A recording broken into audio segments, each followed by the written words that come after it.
After 4 o'clock in the morning, the police arrived here to serve a warrant. They came up the stairs, and a number of stairs, till they get up to the top of this landing, and they banged on this door, and banged on it with their fists to try to get the attention of Mr. Massad. They yelled that it was the police to come to the door and so forth. After they banged several times and the door, no one came to the door, they then took a battering ram and they hit the door to try to get it to go in, and they caused this damage right here to the door. When the door did not open, then they took a shotgun and they blew open the lock and the handle. At that point in time, they realized that the door did not open inward but opened outward, and then they opened the door. When they opened the door, they then took an explosive device and they threw it into the bottom of the steps area. They closed the door before it went off, retreated down the stairs for the explosion to go off. Went downstairs. There was a truck that they had come in, kind of an armored personnel carrier truck that SWAT came in, and the explosion then went off.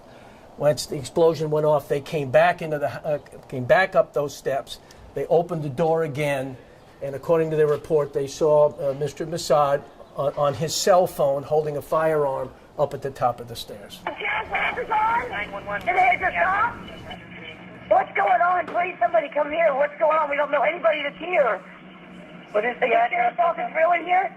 Ma'am. Really a bit fun? Huh? What is the address of the emergency? Hayward Lane. What is it now? They said that there's a bus going on here. Okay. I don't know what's going on. I'm scared. And what is the address again?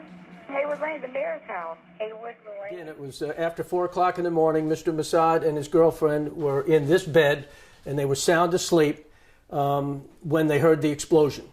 When they heard an explosion go off, Mr. Massad got up, grabbed his firearm that he was licensed to have. He's left-handed, and he put it in his left hand. He got out of the bed, and he headed towards the door, which was closed.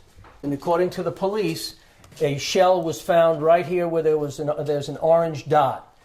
The door was opened by Mr. Massad, and he fired a first shot, which landed right there at the base of the elevator.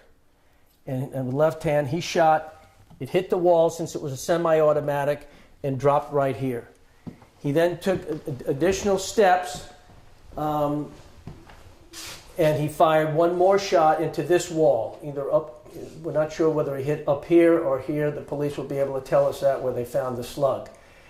The shell hit this wall and landed right down here, according to the police. That was the second shot. There were no other shots fired by Mr. Massad. They were never, ever, ever at risk. A bullet would have had to take a hard right-hand turn to hit anybody that was down those set of steps.